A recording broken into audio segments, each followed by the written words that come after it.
Se establece en nuestro país que la población promedio de niños abusados y víctimas de pornografía infantil tiene menos de 13 años. Vamos más allá de la noticia. Notimundo Estelar en FM Mundo con María del Carmen Álvarez. Nos acompaña a esta hora la abogada María de Lourdes Maldonado. Ella es directora de la organización Dignidad y Derecho. Abogada Maldonado, muy buenas noches y gracias por acompañarnos. Le saluda María del Carmen Álvarez. María del Carmen, buenas noches. Muchísimas gracias por la invitación. Es un gusto estar aquí esta noche y saludos a toda su audiencia. A usted, gracias por estar junto a nosotros en este espacio. Esta es una realidad definitivamente alarmante en el país, a la que lamentablemente parece que no le estamos prestando la suficiente atención. ¿Qué hace falta para hacer frente a esta grave problemática que se presenta aquí en Ecuador, abogada? Bueno, yo creo que principalmente lo que se necesita es decisión política. Necesitamos trabajar desde todos los sectores, no solamente desde lo ejecutivo, sino inclusive del legislativo y del judicial. Debemos reforzar todos aquellos canales que exponen a nuestros niños a ser utilizados en este crimen tan atroz como es la pornografía, que encierra a su vez un crimen aún más atroz que es el abuso sexual de niños todos los días. Se deben trabajar en detectar las principales causas de este delito y obviamente fortalecer todos los canales para poder investigarlos de una manera más adecuada, tomando en cuenta que son delitos que se cometen no solo en el Ecuador, sino a nivel internacional, o que se perpetúan en distintos países, haciendo aún más difícil la investigación. Pero además, regulando otros temas como son, por ejemplo, el manejo del Internet, porque justamente los avances tecnológicos han incrementado de una manera alarmante el consumo de la pornografía, haciéndole a un negocio aún más atractivo y más fácil accesible para incluso los propios niños, porque incluso sabemos que hoy los niños pueden acceder a esto simplemente a través de un teléfono celular. Ahora, tenemos algo de cifras para poder visualizar de alguna manera la gravedad de la situación aquí en nuestro país. Tenemos cifras básicamente desde el enfoque del consumo de pornografía. Y eso es un factor que yo sí quisiera resaltar como un agravante de esta situación. ¿Por qué? Porque el consumo de la pornografía expone también, como le digo, a nuestros niños y adolescentes. Los estudios revelan que, por ejemplo, hay un 56% de casos que comienzan con el consumo de pornografía a partir de los 15 años, habiendo un porcentaje aproximado del 20% de niños que comienzan desde los 8 años a tener acceso a estos recursos. Como usted sabe también, el tema de la situación, concretamente en el Ecuador, de la pobreza, la extrema pobreza de muchos pueblos y comunidades, expone también a nuestros niños. Es difícil hablar una estadística por la dificultad que tienen de denunciar estos delitos, muchos de ellos incluso con la participación o algún tipo de negligencia por parte de los padres o de las personas que están a cargo de estos niños, con lo cual, al no existir las denuncias de los hechos reales, es difícil poder decir un número o fijar una estadística que nos permita saber cuál es la real afectación de nuestros niños y nuestros adolescentes. Sin embargo, yo me atrevería a decir que el número debería ser francamente alarmante por los dos hechos. Uno, por la exposición a nuestros niños a ser utilizados en esta explotación sexual, por un lado, y segundo, por el fácil acceso que tienen a la pornografía, como les decía yo, desde los 8 años en adelante. Se debería tal vez trabajar también en el ámbito educativo, abogada, para que se trabaje de mejor manera en la prevención. Es decir, usted hablaba de implementar acciones, de tener políticas públicas claras, pero también deberían contemplarse dentro del ámbito educativo. Es decir, poder enseñar a los niños que tengan más cuidado, qué sé yo, hacerlos más conscientes de esta realidad. Sí, absolutamente. La educación es un factor absolutamente relevante en este tema, pero lo que importa también es el concepto que se les pretende difundir a los niños. Mucho de lo que se expone hoy, por ejemplo, en educación sexual, tiene que ver con la protección, con las posibles enfermedades que puedan presentar, pero no hablamos de la prevención. O la estimulación a nuestros niños a mantener una sexualidad prematura. Justamente, nuevamente volviendo al tema del consumo, ¿qué expone a nuestros niños? Es justamente el no hacerles de entender que ellos no tienen aún la madurez o la edad necesaria para tener una vida sexual activa.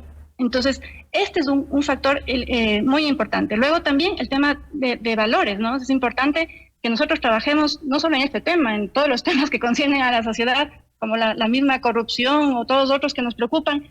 Se debe educar a la gente en valores, ¿no? Es las materias tan básicas que teníamos nosotros de pequeños, como ética o demás, que también les enseñen a saber qué es correcto y qué es incorrecto. Y nuevamente, reforzar estos trabajos de las escuelas e instituciones educativas con preparación para los padres de familia, porque a veces también pasa que son los padres quienes no tienen conocimiento de los riesgos que enfrentan sus hijos en el día a día, expuestos a algo tan sencillo como puede ser el uso de la tecnología o de sus teléfonos celulares. Ahora, tal vez los diferentes gobiernos no le han dado la suficiente atención a esta problemática, es decir, se ha mantenido como una especie de tema tabú, una realidad oculta en el país, que a veces es preferible no tocar, ¿no? Y no se hacen, no se toman las acciones, las decisiones que son necesarias para pues manejarlo, para tratar de alguna manera de prevenirlo, como usted decía, o de tomar las medidas del caso para poder pues hacer frente a la comercialización de estos materiales que se venden justamente en el Internet. Sí, a ver, realmente la problemática de la pornografía infantil ha sido discutida no solo en el Ecuador, sino en el mundo entero desde hace algunos años, porque ya, como le digo, con los problemas que se fueron generando por los avances tecnológicos y el fácil acceso a la pornografía, ya se fueron evidenciando, no solo en el Ecuador, sino en el mundo, este problema.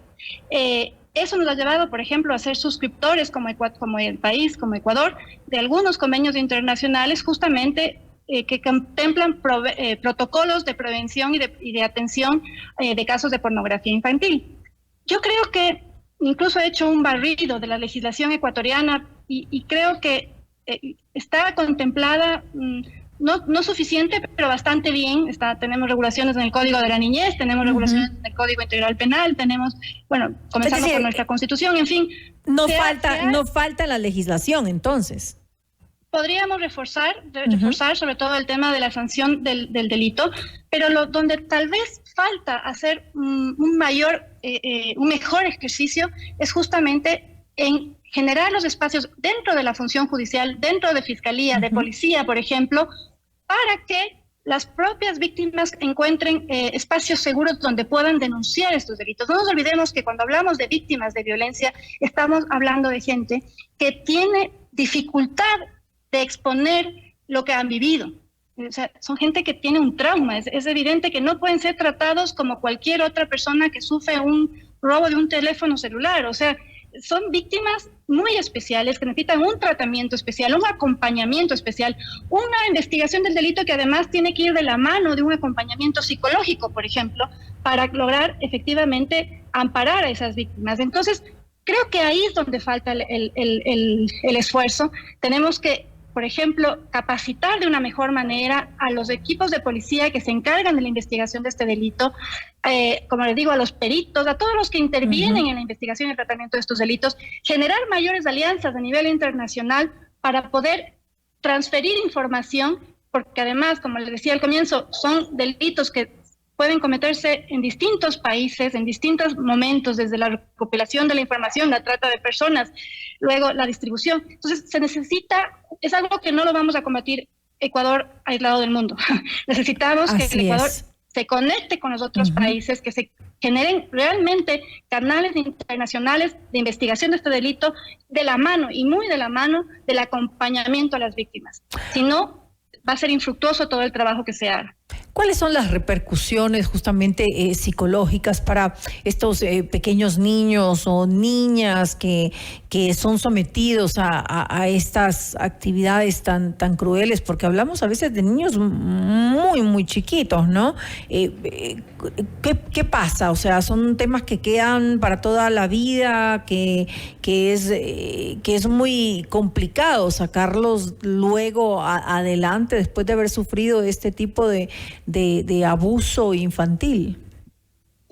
Sí, evidentemente, para una víctima en general y más aún para un niño, es muy difícil revelar, contar lo que ha vivido. Especialmente hay casos de niños que no saben qué es lo que les está pasando, entonces no logran identificar. Luego también es muy probable que en la mayoría de los casos tengan amenazas por parte de sus agresores, por ejemplo, diciéndoles que van a realizar algún acto contra sus padres, sus hermanos, en fin, no es solamente digamos, la violación o el abuso sexual el problema, sino que además les generan digamos, tal miedo de denunciar lo que está pasando que no lo hacen, ¿no? Entonces, incluso a veces pensando que van a proteger de esa manera a su familia. Entonces, es como les digo, las víctimas de los delitos de violencia sexual son, como les digo, las más sensibles en el sentido de poder exponer lo que han vivido. Y en muchos casos, y esto es algo muy grave, que es lo que básicamente pasó aquí en el Ecuador, en el caso de Canoa, es que en muchos casos sus padres o quienes estaban a su cuidado tuvieron parte de culpa. Involucrados. Exactamente. Entonces... es desgarrador eso, la verdad. Claro. Aparte, tal vez como un tercer punto es, normalmente en los casos de violencia sexual hay una afectación familiar, ¿no? A veces, por ejemplo, saliéndome un poco del campo de los niños, cuando estamos hablando, por ejemplo, de una mujer, una esposa, una madre que es víctima de violencia, por no dejar a sus hijos solos, tampoco lo denuncia o quiere protegerlos. En fin, hay una serie de factores que se deben analizar, no solamente desde la óptica de lo legal, sino necesariamente desde el punto de vista psicológico y de acompañamiento de estas niñas y niños, porque esto es un delito que la verdad no conoce de edades y no conoce de sexos ni de nada por el estilo, porque realmente afecta a todo el mundo. A ver, no solamente las autoridades, sino también yo diría que la sociedad en general, somos de alguna manera, tenemos un grado de responsabilidad. ¿Qué decirle a todos quienes formamos parte de la sociedad? ¿De qué forma podemos nosotros también a luchar contra esto? Yo creo que es muy importante que se comience a tener conciencia de esto. Yo les pongo un ejemplo, no sé si ustedes ya han visto esta película de Sound of Freedom. Es importante, por ejemplo, actos tan sencillos como financiar, por ejemplo, la entrada a que vayan a ver esas películas a las personas que nos ayudan en el hogar. ¿Por qué? Yo le pongo mi caso. La persona que me ayuda aquí en mi casa es de una ciudad de la costa. Ella vino acá a la ciudad, pero tiene 5 hermanos que están ahí expuestos día a día a ser víctimas de un delito como este, ¿no? Entonces, ¿qué hago yo llevándole a ver a la película, financiándole, por ejemplo, que pueda comprar un ticket para ir al cine y que ella conozca esta realidad y a su vez la transmita a sus padres, a sus hermanos para que tomen las precauciones? Entonces, creo que, como les digo, no es algo que es muy difícil, es simplemente hablar del tema y cada uno desde sus espacios que pueden hacerlos, como les digo, comenzando por nuestras propias casas o nuestros empleados en las empresas, difundir la información, trabajar muchísimo en la prevención, detectar los factores de riesgo, siendo tal vez hoy por hoy uno de los más graves y no el que más, el consumo de la tecnología. También exigir, porque también estamos para exigir del Estado que se trabaje en políticas o en leyes que prevengan, por ejemplo, el uso adecuado del Internet. Es decir, hay muchísimo trabajo por hacer y nadie está exento de lo que se puede hacer. Hay mucho, ustedes definitivamente. como medios de comunicación hacen gran parte del trabajo. Sí, claro, es importantísimo. Todos tenemos cierto grado de responsabilidad, como lo decíamos hace un momento, y de alguna manera podemos poner nuestro granito de arena para pues hacer frente a esta problemática tan terrible, la verdad, que vive nuestro país. Gracias a la abogada María de Lourdes Maldonado, ella es directora de la organización Dignidad y Derecho, por acompañarnos en este espacio. Muchísimas gracias, María del Carmen. Es un gusto para mí haber estado aquí y quedo a las órdenes para cualquier información que necesiten. Claro que sí. Una muy buena noche. Gracias.